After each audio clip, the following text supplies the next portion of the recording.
Let me start off by saying that I don't know what I'm looking for in this post. Perhaps I want someone knowledgeable to explain to me why someone would cheat 3 months before their wedding with an absolute loser. I just figured it was a good place to lay out the full story and get it off my chest. 6 months ago, I walked in on my fiance in bed with my friend's brother 3 months before our wedding. My fiance, 24 female, and I, 28 male, have been together for nearly 6 years. D Day was 3 months before our wedding. Few months before D Day, my fiance lost her job. Since we have known each other, she has always been in and out of jobs. She has never lasted for more than a year at a job. It's either she gets fired or she quits. It was never her fault. I had always believed her because I loved her. When you love someone, you tend to believe in them, and your level of acceptance of their BS increase. I employed her to work for me on a part-time basis because I owned a shop. It didn't take long before I found out why she couldn't keep a job. She's always late, always makes excuses, and never disciplined enough to finish a task. She rather talk and socialize than work. But despite that, I looked past her flaws because I loved her. She was my first love, first kiss, first everything.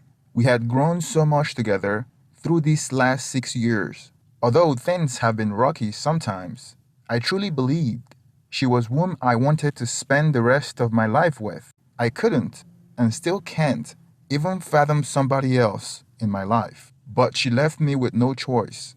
3 weeks before D Day, we had our wedding shower. It was anxious, stressful, and etc. But we really did have a great time and appreciated all the families and friends that came to show their support. It was our first event leading up to the May wedding and made things feel much more like a reality. During that period, we have been visiting my best friend's house often, and his brother recently moved in with him. My fiance became friends with him. He's 21 years old. Let's call him Brandon. Brandon is the younger brother of my best friend. So, although some people are very skeptical about their partner having friends of the opposite gender, I justified it. Brandon lived with his brother in a two-bedroom house. He is unemployed, so his brother was allowing him to stay at his house since he had space available, and Brandon didn't want to continue to live with their mother. Brandon is super quiet, shy, and socially awkward. The excuse she would use to justify hanging out with him was that she wanted to help him out of his shell, as my fiance was a social butterfly. I am a business owner and I own a shop. I work long hours, especially in preparation to spend so much money on our wedding. Most of the guests that are coming to the wedding are from my fiance's side. The only income my fiance earns is what I pay her for working for me part-time. So 100% of the wedding expenses is covered by me. All my fiance was responsible for was the planning. My best friend was also in the same business as me, but much smaller scale, and we sometimes had to use or share the same equipment and borrow from one another. A few months before our wedding, my fiance started taking some hours off work, and her excuse has always been that she was planning something that has to do with our wedding.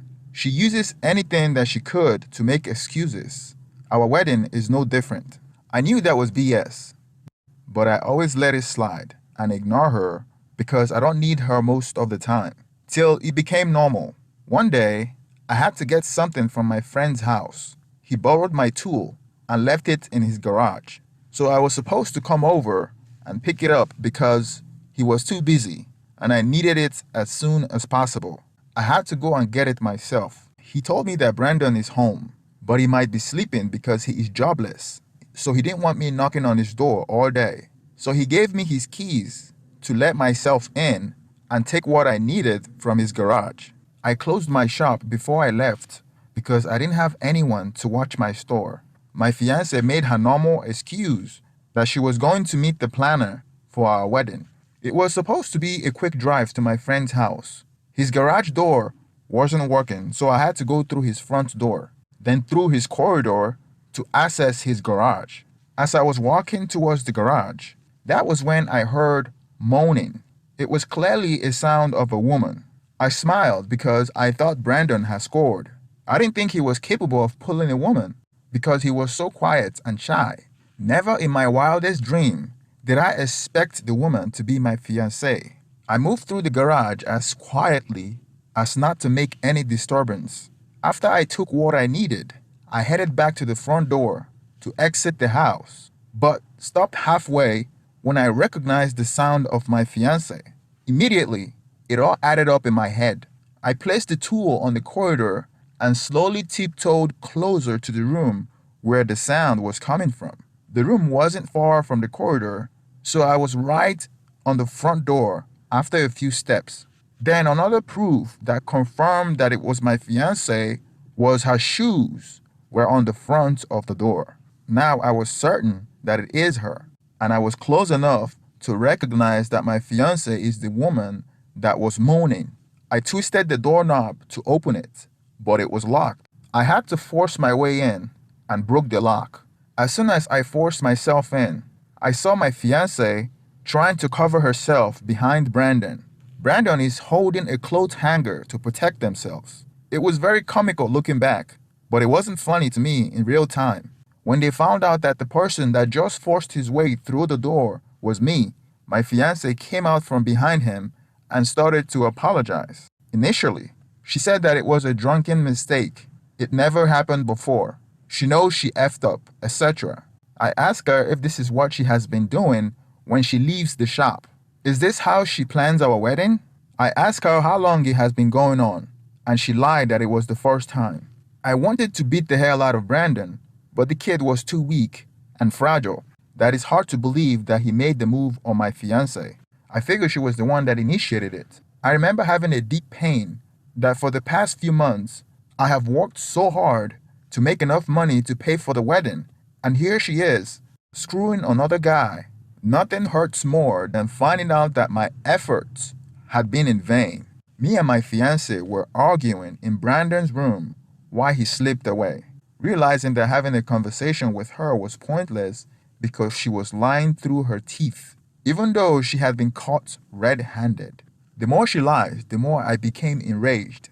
It started affecting me physiologically. My knees were shaking, and it was getting weak, and I felt like it would buckle.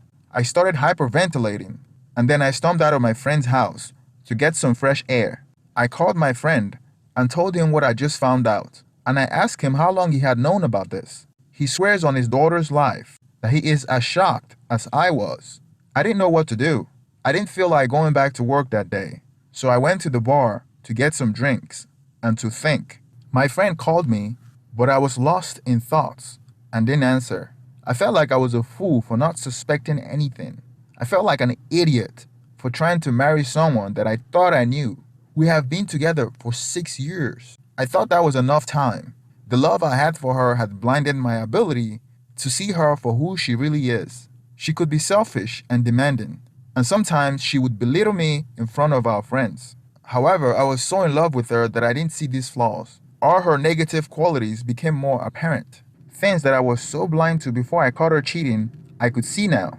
I had convinced myself that her jumping from job to job is because her managers wanted to have excess with her, and when she refuses, they fire her. That was one of the many excuses she gave me, and I believed it because I loved her. The days following, she tried to convince me that we didn't have to cancel the wedding, and that she would never speak to him again.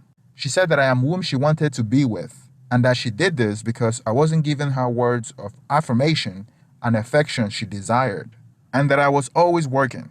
I told her someone has to work around here, and I was working for us to have a wedding, and Brandon was always available because he's unemployed.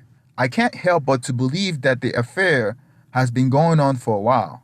She claimed that I have walked in on the first time, but they have been spending much more time together lately, and I have tried to look past it as I always thought that they were just best friends. Once I told her that we have to split and wanted her out of my house, her whole tone changed. Then it became, now that I have time away from this house, I realize that this isn't what I want, and I have been a coward by not telling you. I have not wanted to be with you for a while. Honestly, it's painful I found out. So she never wanted to be with me. Yet she was about to get married to me in 3 months. We have already sent invitation to family and friends. Clearly she was with me for what I can provide for her. She seemed to regret it at first, but that regret and guilt that she felt the first day has completely seemed to dwindle away because it became clear to her that we are no longer going to get married and I was going to kick her out of my house. She tried to get me jealous by saying that she was going to move in with Brandon. Brandon is unemployed and he is weak and shy and can't even get a job. He's leeching off his brother and she's going to move in with him? Brandon is living off his older brother and they are both going to leech off his brother? I told her that she didn't think her affair through. I had a feeling that my best friend wouldn't jeopardize our friendship by allowing her to stay. While she was packing her things to leave my house, I reminded her that she was fired. She responded by saying that my business sucked and saying all kinds of terrible things about my business. Same business that has been feeding her for the past month. Fast forward 3 weeks later, she moved the last of her things out of my house and taken 2 of our 4 dogs with her. My house was a wreck as she took all the living room furniture, our bedroom TV, dining room, table, and etc. Granted, she paid for some of it prior to moving in together, and some was given to us by her godmother. However, she's taken every possible thing that she's justified in taking. She admitted to me that she and Brandon had a serious feelings for each other. They continued to be intimate since I cut them the first time, and they continued to see each other for a few weeks after. After she moved out, she seemed to show no remorse for what she did and seemed acting happier, living in this fun little fling with this guy who has no job, no education, and lives with his brother. Till the money started to run dry and they both couldn't find a job. I gave her everything that she could possibly need. I took care of her and taken a parental type role, which I think had slowly deteriorated our love and affection. However, the love I've had for her was a sad tale, best forgotten. She's diagnosed with severe bipolar and struggles heavily with depression and anxiety.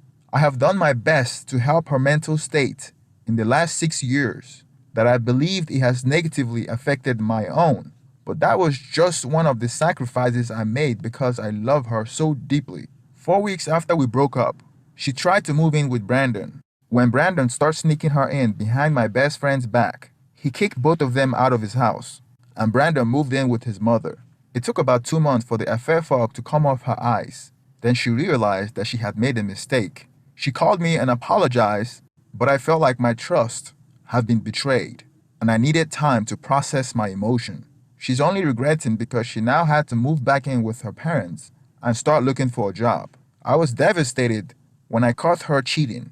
The wedding cancellation affected her more because most of the invitation was sent to her family members. She tried to make up lies on why we broke up and how we were both cheating on each other. But I sent a Facebook message to all her friends and relatives that I know and told them the truth. I took a financial hit because I already made a down payment for some of the wedding expenses. Over the past few months, I focused on myself, spent time with friends and family, and started to rebuild my life. I thought about my fiancée often. I knew that I couldn't just forget what happened.